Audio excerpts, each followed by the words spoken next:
कैसे हैं आप सब लोग। आशा करती हूँ कि आप सब लोग स्वस्थ एवं सुरक्षित होंगे। तो आज हम कक्षा 8वीं विषय हिंदी अध्याय क्रमांक 16 पानी की कहानी, यह पाठ का शेष जो भाग था वह पढ़ने जा रहे हैं। तो बच्चों, हमने देखा था कि किस रासायनिक क्रिया से पानी की निर्मित हुई थी। उसका आगे का भाग हम आज देखेंगे। बड़े आनंद का समय रहा होगा। तो लेखक पानी की जो बूंद रहती है उसे पूछते हैं कि जो आपका समय था, आपके जो पानी बनने की जो प्रक्रिया थी उसके बाद का जो आपका समय था वह बड़ा आनंद का समय रहा होगा। बड़े आनंद का? कितने दिनों तक? कई लाखों वर्षों तक। कई लाख?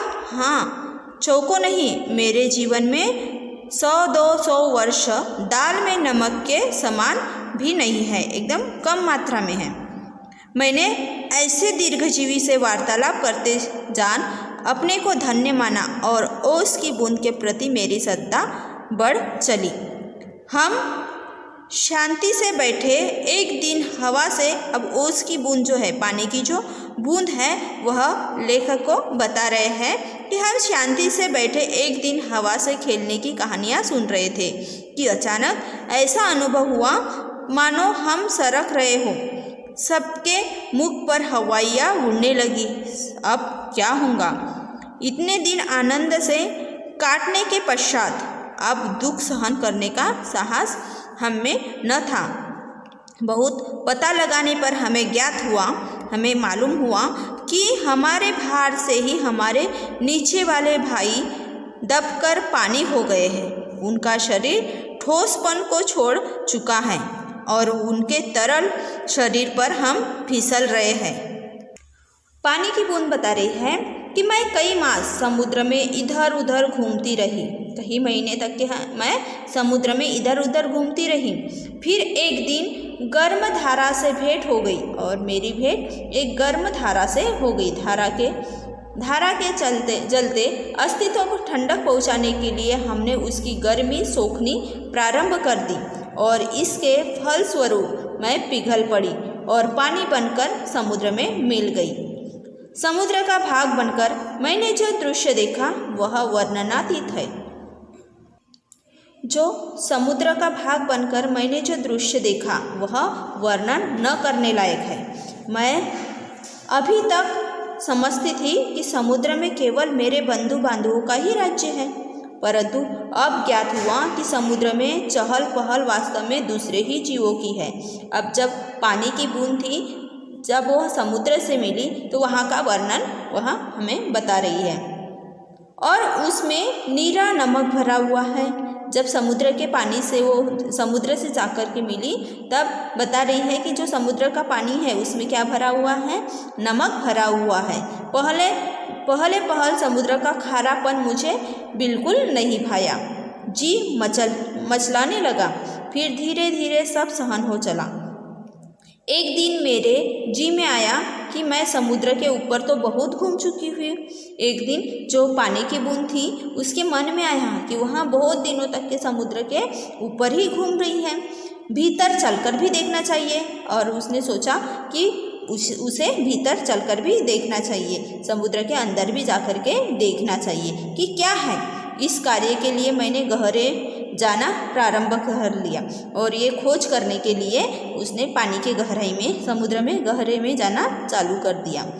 मार्ग में मैंने विचित्र जीव देखे और वो गहराई में जाते हुए रास्ते में उसने विचित्र ऐसे जीव देखे। मैंने अत्यंत धीरे धीरे रेंगने वाले घोंगे। अब वह समुद्र की गहराई में जाते हुए उसने कौन कौन से जीव जंतुओं को देखा वह बता रही है। तो उसने क्या क्या देखा? धीरे धीरे रेंगने वाले घोंगे देखे, जालीदार मछलियाँ देखी, कई मन भारी कछुए भी देखे और हाथों वाली मछलियाँ देखी। एक मछली ऐसी देखी जो मनुष्य से कई गुना लंबी थी। अब समुद्र के में जो जीव देखे उनके बारे में वह बता रहे हैं कि उन्होंने कौन कौन से जीव देखे। उसके 8 हाथ थे। उन्होंने एक ऐसी मछली देखी जिसके 8 हाथ थे। वह इन हाथों से अपने शिकार को जकड़ लेती थी। मैं और गहराई की खोज खोज में किनारों से दूर हो गई तो मैंने एक ऐसी वस्तु देखी कि मैं चौंक पड़ी। अब वह जैसे जैसे गहराई में जाती गई उन्होंने अलग अलग जीव देखे। और गहराई में जाने के बाद में वह एक ऐसी वस्तु उनको दिखाई दी जिसको देखकर वो चौंक गई। अब तक समुद्र में अंधेरा था, सूर्य का प्रकाश कुछ ही भीतर तक पहुंच पाता था। अब जैसे जैसे वह समुद्र की गहराई में जाते थे तो उन्होंने वहाँ देखा कि जो सूर्य का प्रकाश था वह ज़्यादा गहराई तक के नहीं पहुँचता था, इसलिए वहाँ अंधेरा था। और बल लगाकर देखने के कारण मेरे नेत्र दुखने लगे थे और अंधेरा होने की वजह से आँखों पर तान गिरने की वजह से उनके नेत्र मीन्स आँख दुखने लगी थी। मैं सोच रही थी कि यहाँ पर जीवों को कैसे दिखाई पड़ता होगा कि सामने ऐसा जीव वो सोच ही रही थी कि यहाँ जो जीव रहते हैं उन्हें अंधेरे में कैसे क्या दिखाई देता होगा, ऐसे सोच ही रही थी। तब उन्होंने देखा ऐसा जीव दिखाई पड़ा मानो कोई लालटेन लिए घूम रहा हो।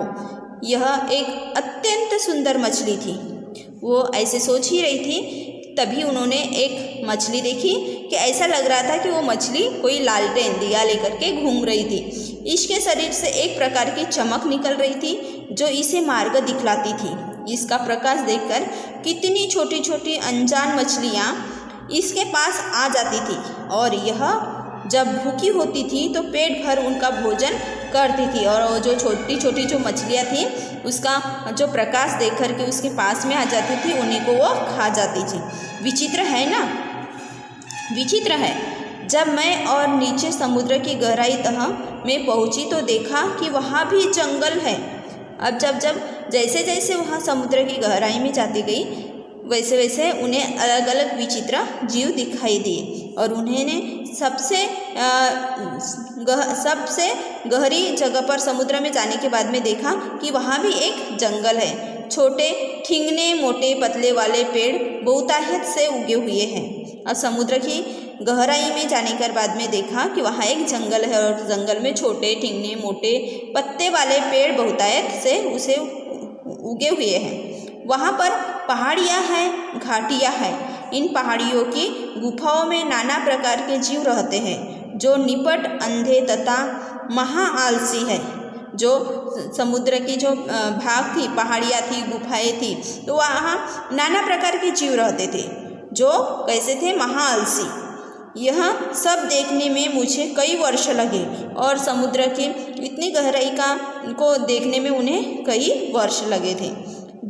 मैं आया कि ऊपर लौट चले, परंतु प्रयत्न करने पर जान पड़ा कि वह असंभव है। और जैसे वह गहराई में पहुँचे तब उनके मन में आया कि अब गहराई से ऊपर की ओर चला जाए, लेकिन यह कैसा असंभव था। मेरे ऊपर पानी की कोई 3 मील मोटी तह थी। मैं भूमि में घुसकर जान बचाने की चेष्टा करने लगी। यह मेरे लिए कोई नई बात न थी। करोड़ों जल कण इसी भांति अपनी जान बचाते हैं और समुद्र का जल नीचे घुसता जाता है। मैं अपने दूसरे भाइयों के पीछे पीछे चट्टान में घुस गई। कई वर्षों में कई मील मोटी चट्टान में घुसकर हम पृथ्वी के भीतर एक खोखले स्थान में निकले और एक स्थान पर इकट्ठा होकर हम लोगों ने सोचा कि क्या करना चाहिए। कुछ की सम्मति में वहीं पड़ा रहना ठीक था और वो सोच रहे थे कि अब क्या करना चाहिए। तो कुछ जो उनके साथी थे उन्होंने कहा कि वहीं पे रहना ठीक है, परंतु हम में कुछ उत्साही युवा भी थे और कुछ उनके साथियों में कुछ उत्साही युवा भी थे। वे एक स्वर में बोले, हम खोज करेंगे। और जो उत्साही लोग थे, जो उत्साही उनके साथी थे, उन्होंने बोले कि हम आगे खोज करेंगे। पृथ्वी के हृदय में घूम घूम कर देखेंगे कि भीतर क्या छिपा हुआ है। अब हम शोर मचाते हुए आगे बढ़े तो एक ऐसे स्थान पर पहुँचे जहाँ ठोस वस्तु का नाम भी न था। बड़ी बड़ी चट्टानें लाल पीली पड़ी थी और नाना प्रकार की धातुएं इधर उधर बहने की उतावली हो रही थी। इसी स्थान के आसपास एक दुर्घटना होते होते बची। हम लोग अपनी इस खोज से इतने प्रसन्न थे कि अंधाधुंध बिना मार्ग देखे बढ़े जा रहे थे। इसमें अचानक एक ऐसी जगह जा पहुँचे जहाँ तापक्रम बहुत ऊंचा था। यह हमारे लिए असह्य था। हमारे अगुआ कांपे और देखते देखते उनका शरीर ओजन और हाइड्रोजन में विभाजित हो गया, ऑक्सीजन और हाइड्रोजन में विभाजित हो गया। इस दुर्घटना से मेरे कान खड़े हो गए। मैं अपने और बुद्धिमान साथियों के साथ एक और निकल भागी। हम लोग अब एक ऐसे स्थान पर पहुँचे जहाँ पृथ्वी का गर्भ रह रह कर हिल रहा था। एक बड़े जोर का धड़ाका हुआ। हम बड़ी तेजी से बाहर फेंक दिए गए। हम ऊंचे आकाश में उड़ चले। इस दुर्घटना से हम चौंक पड़े थे।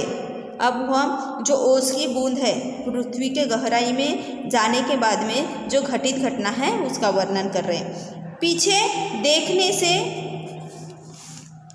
ज्ञात हुआ कि पृथ्वी फट गई है और उसमें धुआं, रेत, पिघली धातुएं तथा लपटें निकल रही है।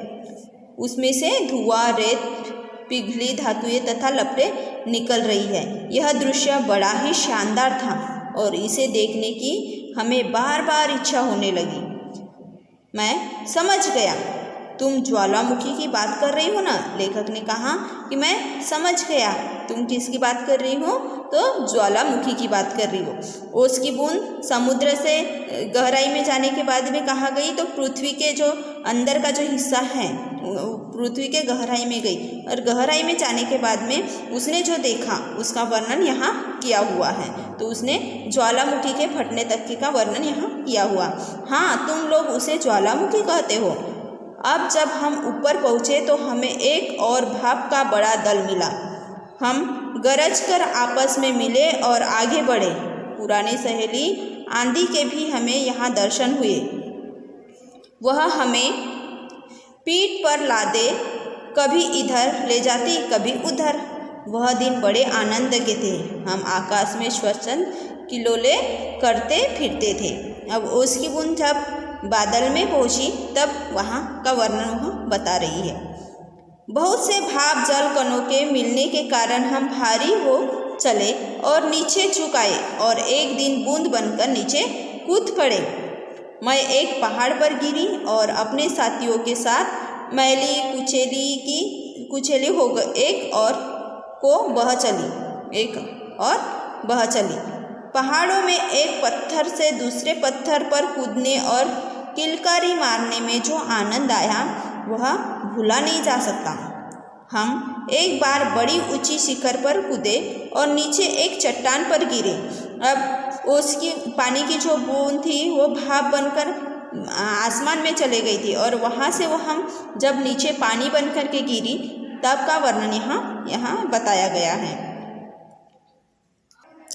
हम एक बार बड़ी ऊंची शिखर पर से कूदे और नीचे एक चट्टान पर गिरे। बेचारा पत्थर हमारे प्रहार से टूटकर खंड खंड हो गया।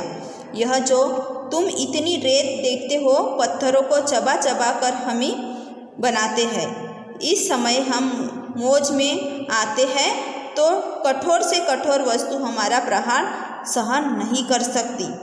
अपनी विजयों से उन्मत्त होकर हम लोग इधर उधर बिखर गए।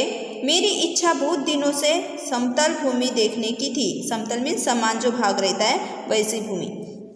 इसलिए मैं एक छोटी धारा में मिल गई। सरिता के वे दिवस बड़े मजे के थे। सरिता मीन्स नदी की धारा में वह मिल गई।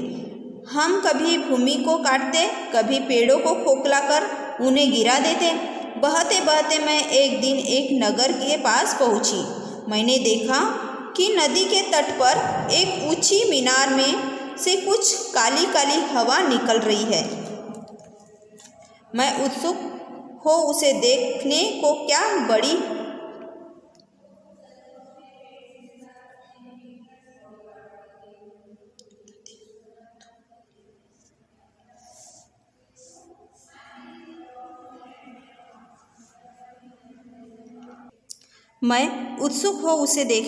बड़ी कि अपने हाथों दुर्भाग्य को न्योता दिया।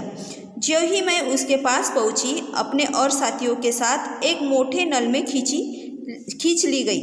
कई दिनों तक मैं नल घूमती फिरी। मैं प्रति क्षण उसमें से निकल भागने की चेष्टा में लगी रहती थी। भाग्य मेरे साथ था।